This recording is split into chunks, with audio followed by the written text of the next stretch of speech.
Bon, j'ai décidé de vous lire un signe qui rapporte toute la Bible s'interrelie avec le livre de l'Apocalypse. Le signe de Jonas, c'est une vieille version parce qu'il y avait quelqu'un qui m'avait dit non, c'est pas marqué nulle part. Ben là, je vais vous le montrer parce que j'en ai eu beaucoup de Bibles, des vieilles Bibles. Le signe de Jonas, parce qu'aujourd'hui, ils ont modifié. Ils parlent d'une baleine. Alors intervient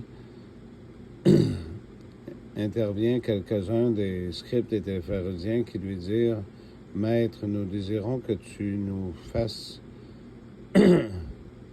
voir un signe. » Il leur répondit « Génération mauvaise et adultère, il réclame un signe, et de signe il ne sera donné que celui du prophète Jonas.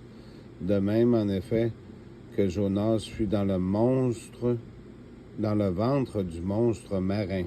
Donc, j'espère que vous le voyez, durant 3 jours et 3 nuits, de même le Fils de l'homme sera au sein de la terre durant 3 jours et 3 nuits. C'est le bout que je voulais vous dire. Des hommes se dresseront lors du jugement de cette génération.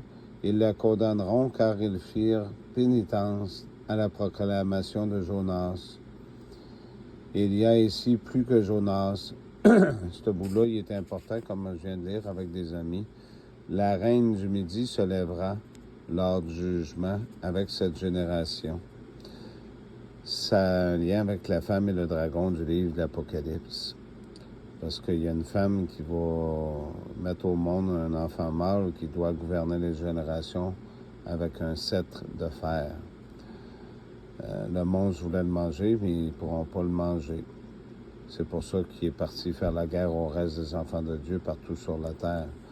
Fait qu'au Canada, puis les méchants peuples français, comptez-vous chanceux pareil d'être protégés. Car elle la condamnera, car elle vint des extrémités de la terre pour écouter la sagesse de Salomon. Il y a plus qu'ici que de Salomon. Je vous souhaite une bonne soirée. J'espère vous avoir éclairé. Je retomberai avec la femme et le dragon demain. Merci.